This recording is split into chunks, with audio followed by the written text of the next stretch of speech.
Welcome to another Wild Hearts optimization map guide. Map optimization map. Welcome to another guide. All right. So today we're doing Fuyufuagi Fort, and this one took a little while. It really took a lot of tries, and I had to go to other people's maps, joining them to see what some people do because some people do actually work on it, especially like the higher up hunters. They definitely want to get through a lot quicker. Sometimes they really do some good jobs. One of the biggest things was like I saw them putting like two vines on each side. I thought that that was a little bit overboard when it came to it, but they did that. So I also attempted to use different karakuri in this case, such as this vine wire thing. Very helpful. Also, no, just no. It's helpful, but also it goes away. So, yes, it is possible to make like a good roadmap with it, and they do stay for quite some time, but they are not the most effective. Catapults, not good. The only thing I would or even come close to suggesting, and it's only iffy, is the is like the wind vortex. But it's only iffy because there's only certain like very specific requirements that you would need to go up like that. Other than that, vines are king. Vines are the only way to really travel. They're the best way. So, let me go ahead and show you, essentially, where I have all the radars set up, and then show you where I have everything, what they all hit.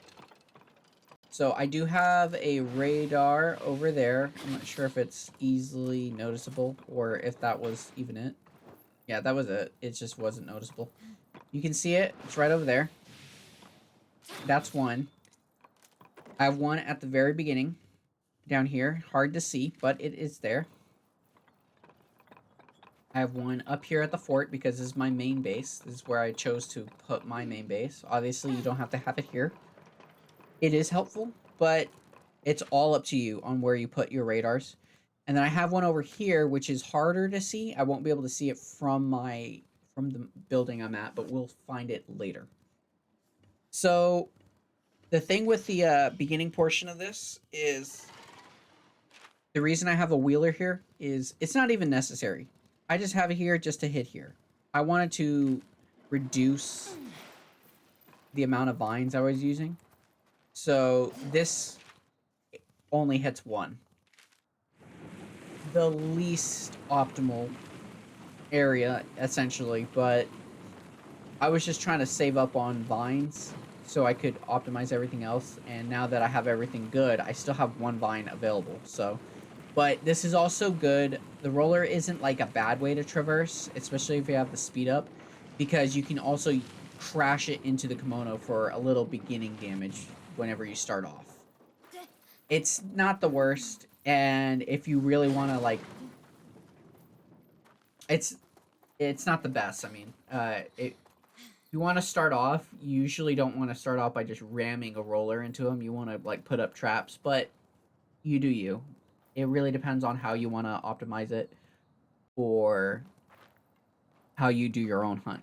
This here is also an area that the kimono love to come to, and this middle portion, as where I usually, put my main bases if I can help it,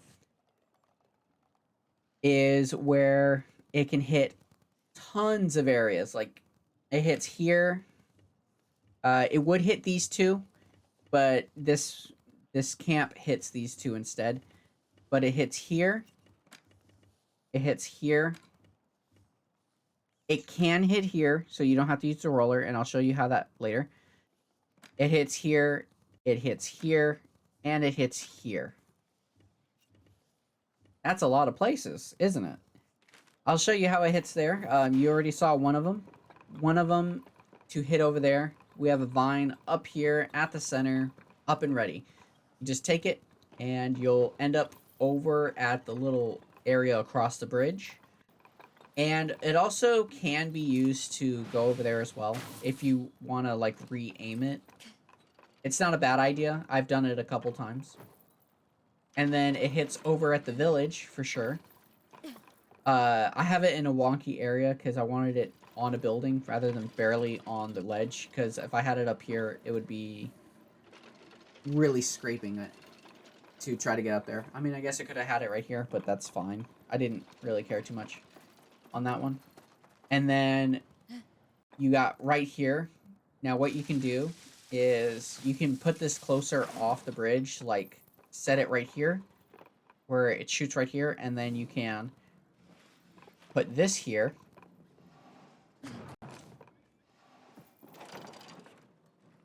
Shoot it up to there. And now you're at the beginning portion again. This is, as I said before, vines are king when it can here, so the roller will still be taking a little bit more time. I would say probably like 20 more seconds. I don't know. I haven't mapped it or timed it out, but I would say it'd be like another 20 seconds before the roller would actually get to that area. But it is still an option for you. And then we have the two areas over here. So this actually hits right over here. Because that's also an area. That little cave over there. Now, I could have used the cave in here, but the thing is, it's such a long runway, and I'd be overusing vines. And this one helped so much, because the vine hits here, which all automatically hits this area, where, as you can see, there's already a kimono there.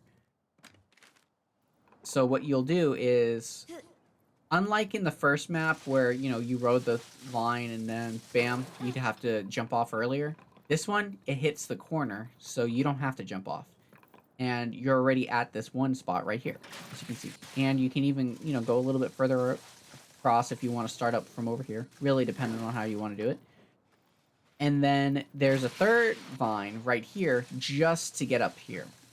Because this is the absolute fastest way of getting into this one cave.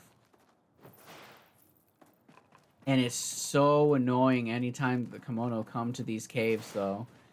Because it just doesn't make sense why they would, like, put this one area that's out of the way. And it's, like, the only area they go to. Afterwards, it's just, like, they go sometimes over here. But rarely. I think the Raven comes over here. And then they'll come over here. But this is, like, it feels so secluded back here. That's why I find it funny that I had just, like, a straight line of vines going this way. But that is all the areas that this fort hits. It hits quite a bit. Now, this area, believe it or not, hits 4 areas. Because this entire building counts as 3. And then this counts as 4. Actually, 5 areas, because it hits here, too. So, this is a large building. This is the largest portion of the map. I would have put, like, this as my main base, but I did not like it very much. As you can see, it's kind of enclosed, and I didn't really do much. So, I'll start from the top and then start heading downwards. Basically, you want to, once you first come to the Fuyufuagi fort, you're gonna, before you fight the first kimono that it wants you to fight, you're gonna want to climb all the way up here and then immediately put a tent here. Because it's that effective when traversing. Otherwise, you're gonna be chasing it all over the fucking place. Alright, so this is like the last area where the kimono will fight you, and you can even see that I still have stuff floating around. I have not fought it since, so I can't get that down. But then here's a second area. This is where it'll end up after you fight it and break it through its first form, essentially. And then after that, or before that, the first form will be down in here. So when you start off the fight, you'll actually be down in here, and then it'll run away, and it'll kind of follow this path up here. And this is where you'll be, you know, climbing up here and running through. You could use a vine. A vine would help. As you can see, I have a vine going up. But the thing is, the vines have a bit of a limit on how high up they can point. So it's better to, before you even engage the kimono, to just kind of climb up here. And it's a long run, honestly. It's unnecessarily long. As you can see, like, I chased the wolf all the way up here at one point, and by the time I got to him, I think I was like an entire 45 seconds behind. It was ridiculous. Because he's in the second area, and then I got lost and ended up coming up here anyways. But it's better to place that there, because then all you have to really do is, when you start off against him, you can teleport immediately here, in case you died the first time or something like that. It happens. He's a hard boss. And then you just kind of jump down and use the windmill Karakuri to make sure you don't, you know, return back to the top. Now, here is another area. I put a zip line over here so that it can get that portion. I believe the rat tail or whatever comes over here. No, the squirrel. The squirrel? Was it the squirrel? There's a kimono that comes over here. And then the raven goes down over here at this this pond area on occasion as well. So this one hits 5. This one hits 1, 2, 3, 4, 5, 6. This one hits 1-ish. And this one I have not gotten into. This is right next to a well, so if you really need it, and in the later game you most likely will, there are 2 areas, one to your right and one to your left. They are right there. As you can see, right there. You barely have to even move just to be able to see them, because the other area is right here. This is probably the most efficient when it comes to it, but it's only for 2. That's the problem. Maybe if you, like, saw some of them, like, hanging out over here, but they don't usually hang out over here. As you can see, like, the lava back is at the bridge right now. But he doesn't really hang out too much in the center, in the valley of the bridge. He just kind of goes around, walking around over there.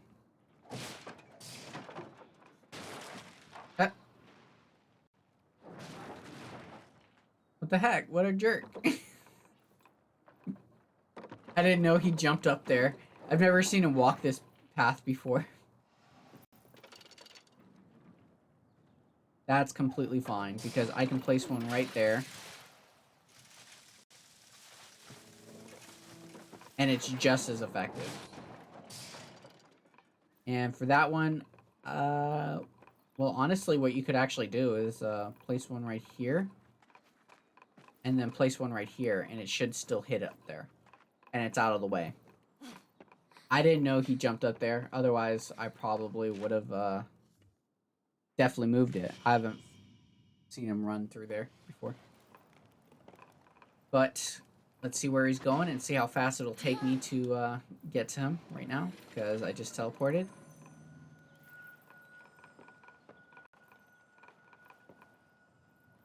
Alright. And a good, one of the main ways I found out how to basically force the kimono to run away is there's a little thing. Oh.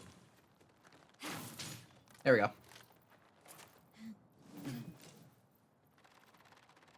Okay, so he's headed down to that village. We teleport up here. Quickly run.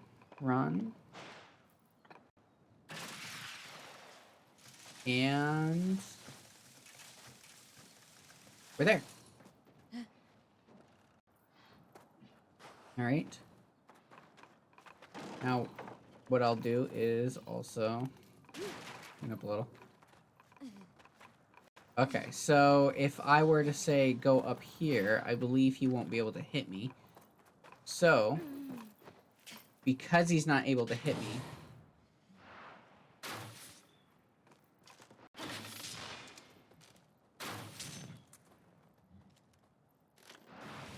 come on, go. I think he has to see me first. Oh, no. See? Now he's running away.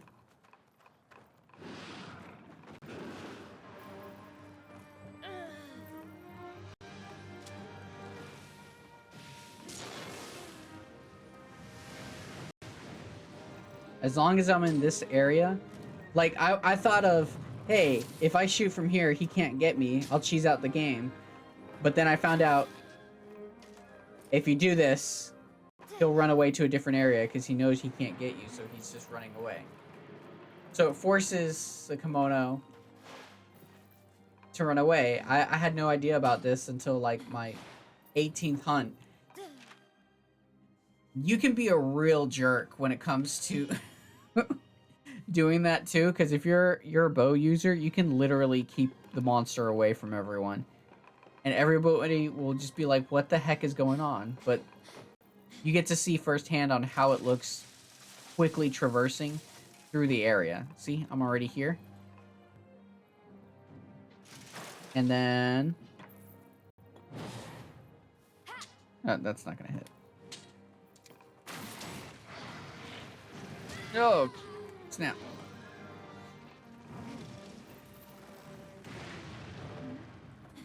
Oh, I do not have enough Karakuri.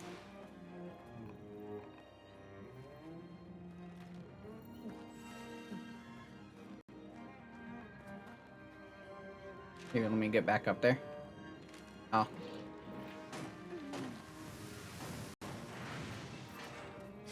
As you can tell, my game's being a little laggy. The music's kind of cutting in and out. But it's completely fine.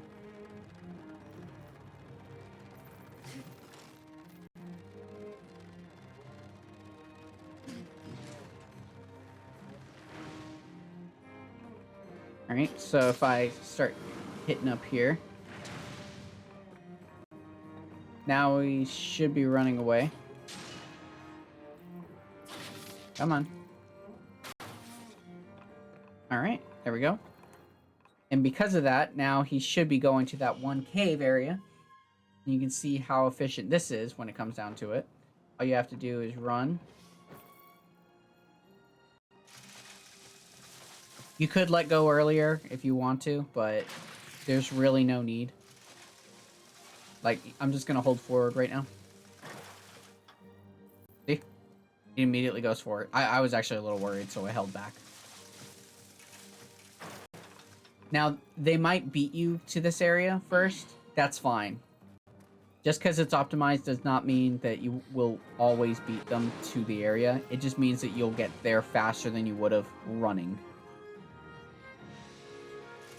But I think that's a good... it's definitely a good way to basically test out. I thought I'd, show you a little bit of what it looks like. I should have been doing that previously, but I completely forgot about the arrow thing. My bad. Anyways, that is the guide, or the optimization guide anyways, for the Fuyufuagi fort. It's pretty efficient. I would think so.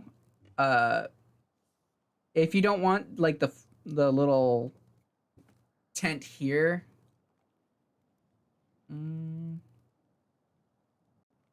no, there.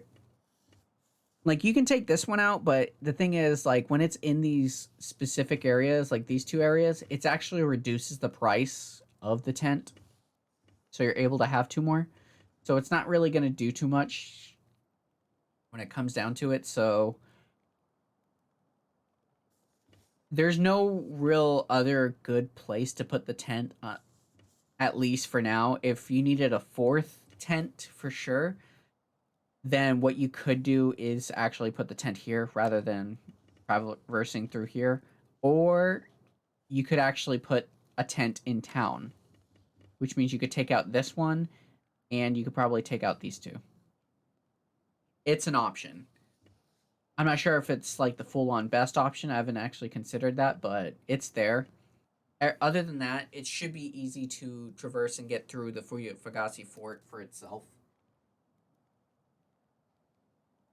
It is for me. I've done a whole bunch of hunts. Like, I am sick of this map at the moment, but I've done a whole bunch of hunts to try to get this down, and I finally figured it out. At least, in my opinion, I figured it out for me. If there's any other like suggestions or anything like that, definitely leave some stuff in the comments. You know, if you have an idea or some other way of traversing that would be more efficient than how I've presented, go ahead and let everyone know because we're here to hunt faster, not longer. And I did see a couple of comments thanking for the videos, and I appreciate those very much. I do love seeing those. Gives me the good feelings, and it makes me want to do more. I appreciate it. Not even just likes. I just like when people, just compliment. I don't care if you like. If you like, that's awesome. That's nice. But if you comment and just say, "Hey, I'm looking forward to the next one," stuff like that. I think I appreciate those more, honestly. Anyways, thanks for watching. Have a good day, night, evening. Either one's fine.